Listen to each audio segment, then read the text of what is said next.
So if you would, one more announcement. As you're standing, I'll give you this announcement. You might notice there's some different lights here in the sanctuary this morning. We'll be finishing these 6 lights.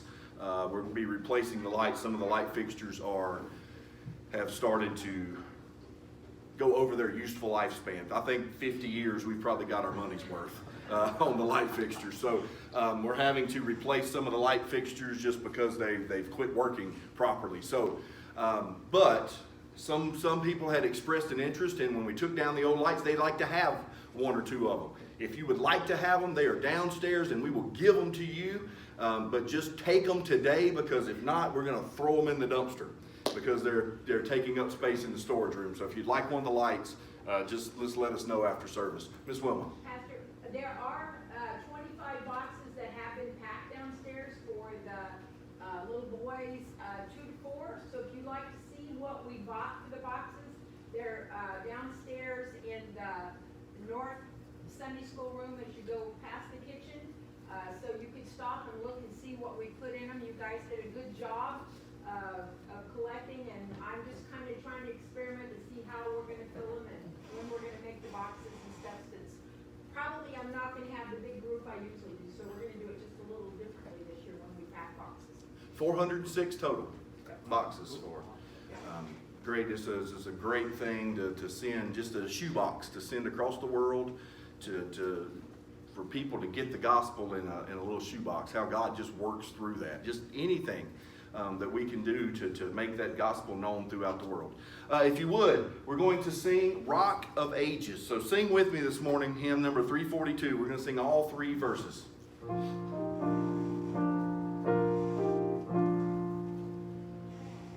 Rock of Ages, cleft for me, let me hide myself in thee. Let the water and the blood from thy wounded side which flow be of sin the double cure.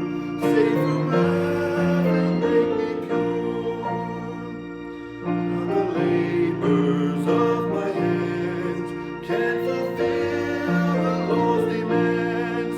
These for sin could not atone. Thou must save, and thou alone. In my hand no price I bring, simply to the cross I cling. While I draw this fleeting breath, when my eyes shall close in death, will I rise to worlds alone, and behold thee on thy throne. Rock of ages, cleft for me, let me hide myself in thee. Please be seated.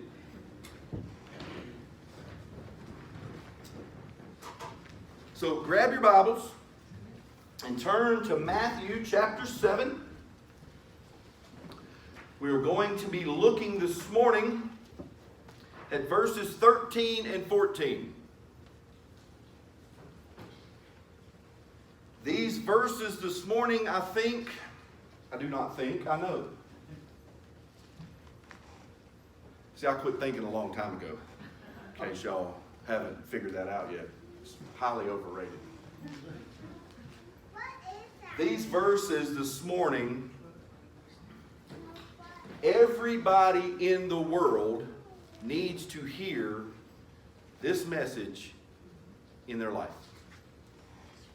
If you study the Sermon on the Mount as we have studied over the last basically 6 months, I went back this week and I read it all again a couple of times. And one of the things that struck me as I was reading is that when you get to verses 13 and 14, you might think, well, there's just another couple of verses in a long line of verses that Jesus spoke, but this is the culmination of the entire sermon. This is what the entire sermon up to this point is leading to. And so we have to be able to hear these words this morning. And so let's just read them together. It says, "Enter by the narrow gate. For the gate is wide and the way is easy that leads to destruction, and those who enter it by it are many. For the gate is narrow and the way is hard that leads to life, and those who find it are few. This morning we're going to continue in our study. And we're going to look at a passage that gives a lot of people some problems. You see, the world wants us to think that there are all kind of different ways that all lead to the same place. A lot of people think today that it does not matter what you believe as long as you believe something. If you believe something, then ultimately that will get you where you need to go. But Jesus is going to tell us very plainly this morning that that is not the case. He makes a very exclusive claim here today, and he makes an exclusive claim throughout all time, that there is only two options. You have two options that you can choose from. There are two roads, there are two ways, there are two choices that you have to make. And the choice that you make is the most important choice that you will make in all of your life. Because it determines your eternal destiny. That is the choice that Jesus lays before us today. And he makes a very exclusive claim that there is only one way, only one choice that you can make that will get you to the desired destination of heaven. You see, a lot of people, they lay the claim that Christians are too narrow-minded. That we who preach are too narrow-minded in our thinking. I read a quote this week by John MacArthur. And he says, they call me narrow-minded, but they don't realize how narrow-minded I am. He's like, I am so narrow-minded that I believe what Jesus said in Matthew chapter 7, that says there is only one way to get to heaven. And that is what I believe this morning, that there is only one way. Jesus makes exclusive truth claims about himself that if you can either believe him or you have to say that he's a liar. Because Jesus does not, in any fashion, ever say that there's multiple ways to get to the same place. He said there is only one way. And he says that's his way. Because what does he say? He says, I am the way. I am the truth and the life. And no one comes through the Father except through who? Me. It's exclusive to Jesus Christ.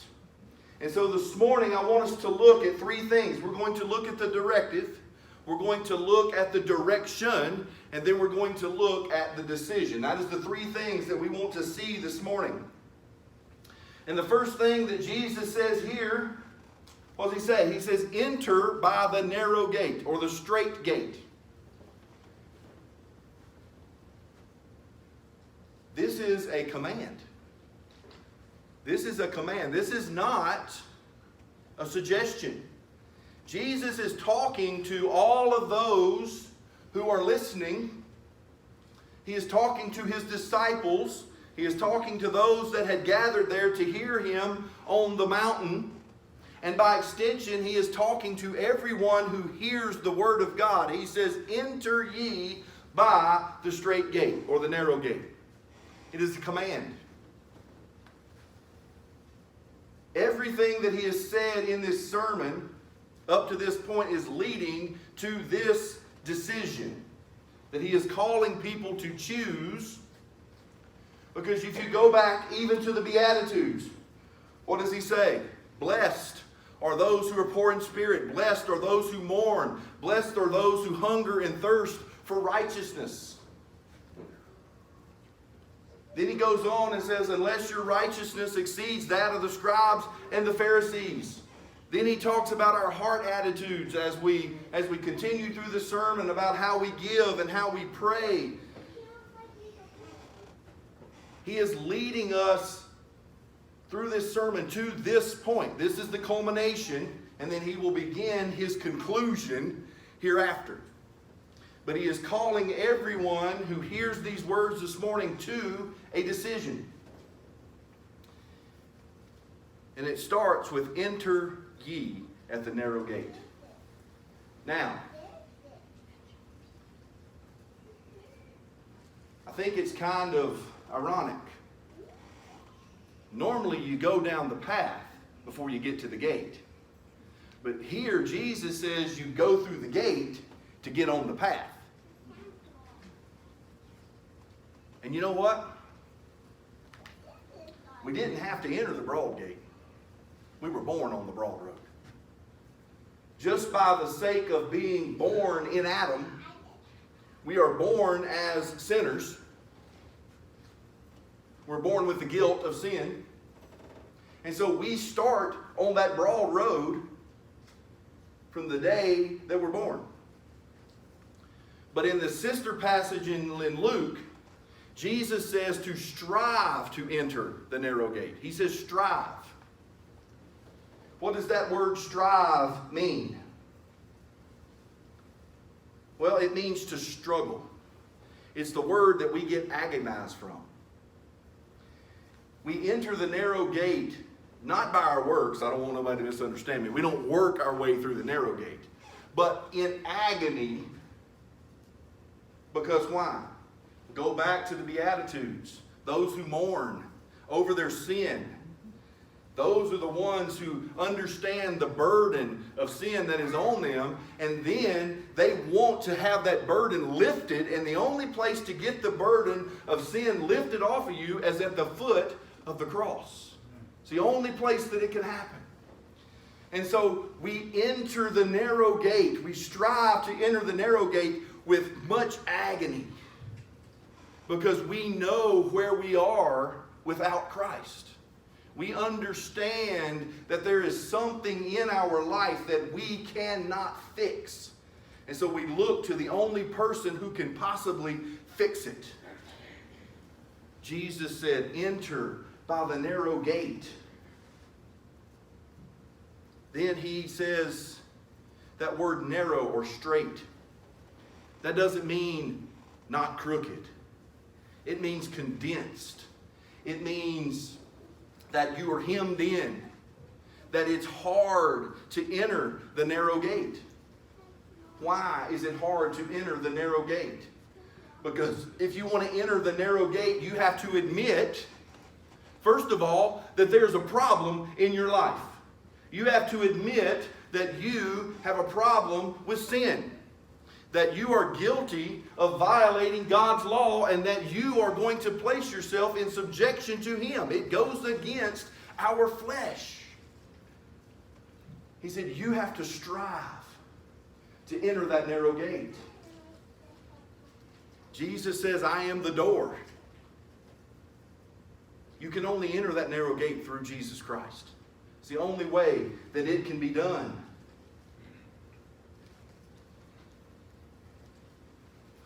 How many of you have ever read Pilgrim's Promise? It's a great Christian work. And I suggest that if you have the time, read it. I always want to say it's written by Paul Bunyan, but it's not written by Paul Bunyan. I always get that mixed up. But Bunyan does a great job of laying out this passage in that book. Now, I will go ahead and tell you, the Old English can trick you up a little bit, but if you can get through that, it is absolutely a fantastic book to read. But in that book, there was a character, and his name is Christian. And Christian had this burden on his back of sin. And he wanted to get this burden off, and so he talked to a man called the evangelist. It's not hard to figure out Bunyan's themes here, is it? But he talked to this man called the evangelist. And the evangelist told the Christian, he said, you need to go to the wicket gate. Not wicked, wicket. And he sent him on this road, but he told him, he said, this road is full of peril. And in this, you're going to have all kinds of struggles. And he went to the wicket gate. And there he saw the cross of Christ. But he also saw before him all the hardship that was to come on the road that led up there. But then there was this other, the worldly man. And he said, hey, why are you going to go down this road? I got an easier path for you. He said, I've got an easier path for you, and I'll show you an easier way. And he looked and he saw that way was really easy. And so the Christian started to take the advice of the worldly man. But it was such bad advice. And on that road, when he got on the broad road, he ended up at the end. And when he got there, he saw Mount Sinai. And he saw the law and the 10 commandments. And the burden on his back got even heavier because he knew there was no way he could stand before the law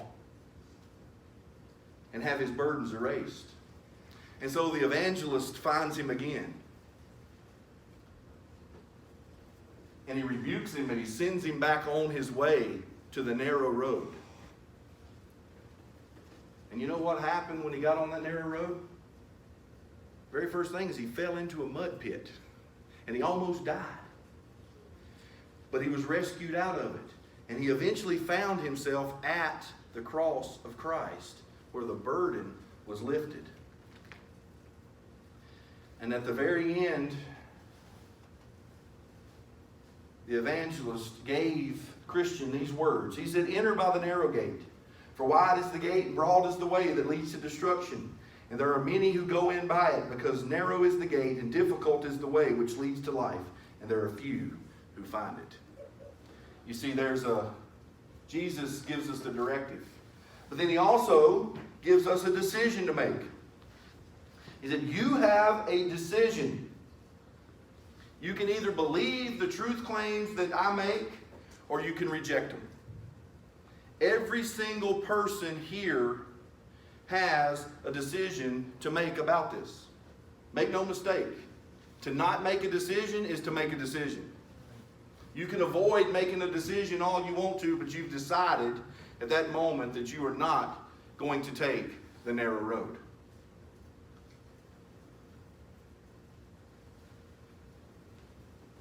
But let's look at the two roads for just a minute. You have the broad road. The broad road, it's wide. It's inviting. It's accepting. It wants everybody to come. Everybody's going in the same direction, and they're all in agreement with one another that we are going to be on this road and we're going to do it together, and this is going to be the easy life. Then by contrast, you have the narrow road. The narrow road's small. It's very narrow. It's hard to navigate. Sometimes it goes up the hills and down the hills and around the mountains, and there's steep cliffs on both sides. Sometimes that road gets a little scary. Sometimes that road gets steep. It gets hard.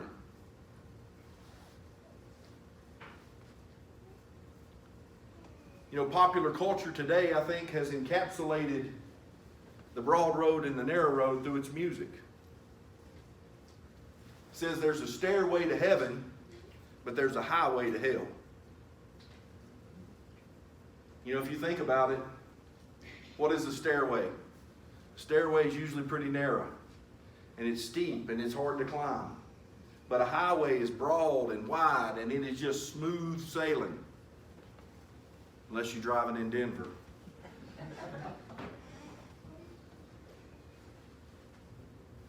But that broad road, it invites everyone to come on.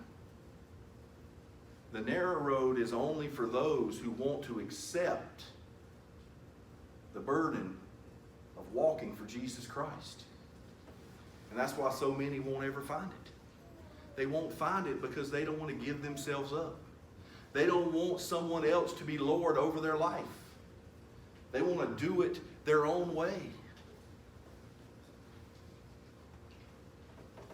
It's never easy to follow Jesus Christ. It's hard. It's not for the faint of heart.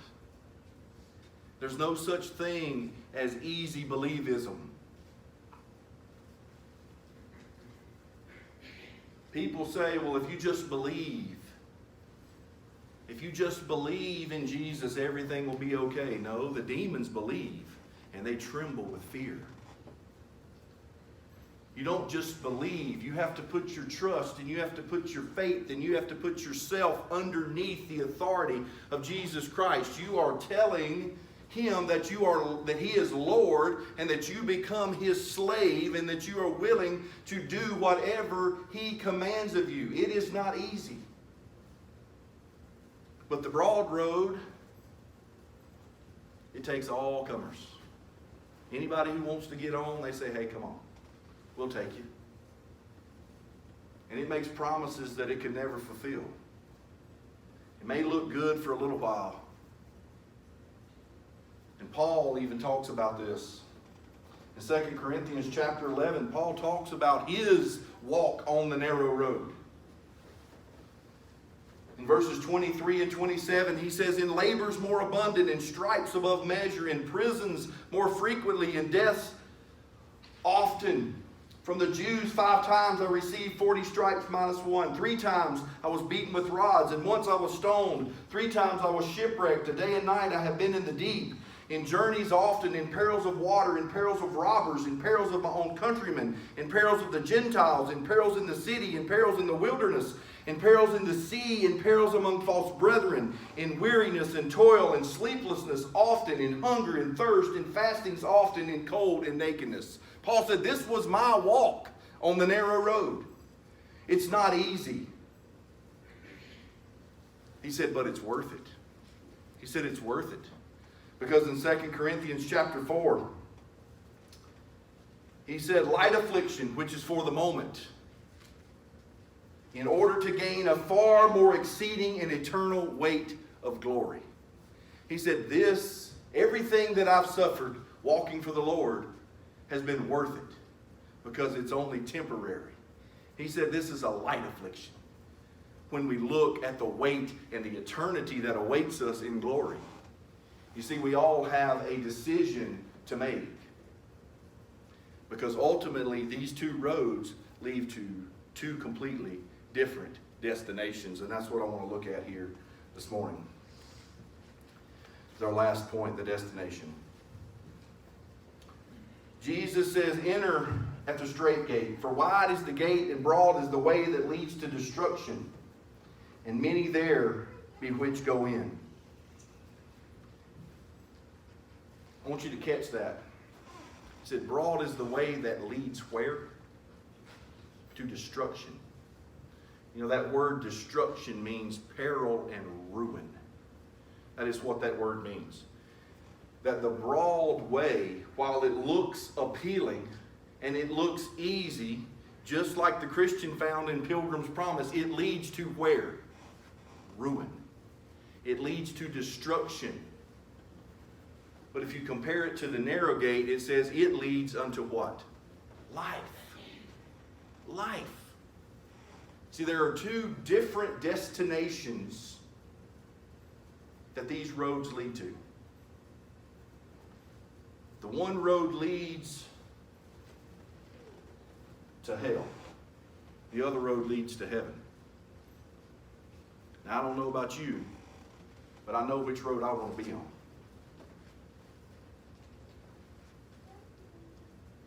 There are too many today. If you look at our world today, there's by the millions that are on the broad road. Maybe billions, I don't know. But it seems like the whole world is on that broad road that's leading to destruction. Jesus says it's wide, and it'll take as many want to get on it. But it's going to lead you to hell. You see, that's where people, I think, don't want to face reality. They just think that no matter how I live, whatever happens in my life, whatever I do, and when I get to the end of it, it's just over. We're just dead and there's nothing else after that. And they want to believe that because then they don't have an ultimate responsibility. But Jesus says no, and we have to understand this, that as Christians, the moment we're born, we are destined to live for eternity. Our life is eternal. The question is, where are we going to spend it? Are you going to spend it in hell, separated from God, or are you going to spend it in heaven, where you are completely worshiping Him and enjoying Him for all of eternity? Now, we want to talk about eternity. I'll give you the best definition for eternity. It's a long time. We can't fathom eternity in our, the finite cannot fathom the infinite. We don't even have a good understanding of what eternity is, but it's a long, long time. You think about forever, it's more than that. It's forever and ever and ever and ever. But Jesus said if you get on that narrow road, it leads you, as the Christian found in Pilgrim's Promise, he made it to the celestial city.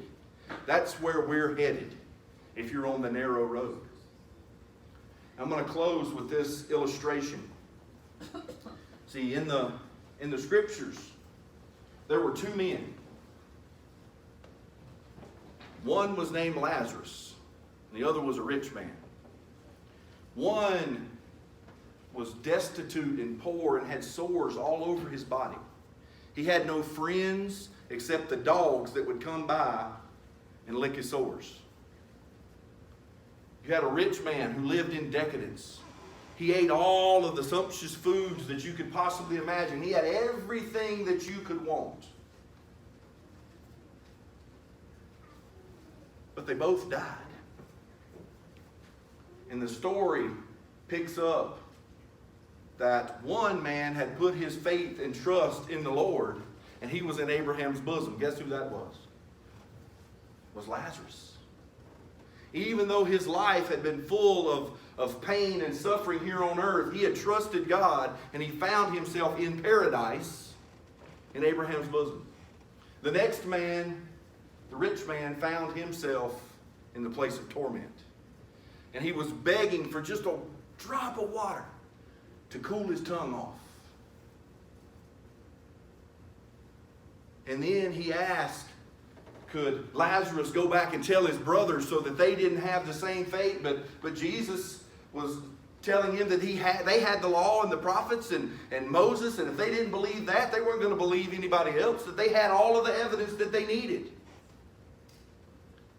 And he said, plus, there's this great chasm that's fixed, where one cannot cross over. You see, the choice that you make leads to a destination that is fixed. Once you die, there is no more chance. There's no more choice. You have made your choice, and now you have to spend eternity with it. I don't want you to make the wrong choice. I don't. I want you to make the choice to get on the narrow road.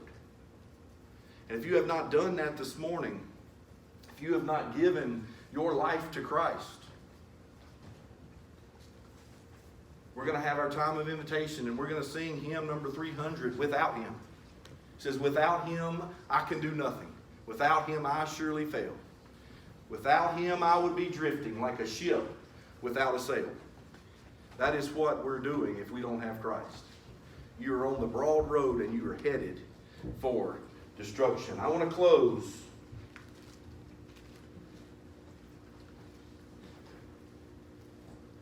with this little poem that Bunyan put in Christian's mouth as he was on his journey, and I think it's a good poem which we can close with this morning. It says, the hill though high, I covet to ascend, the difficulty will not me offend.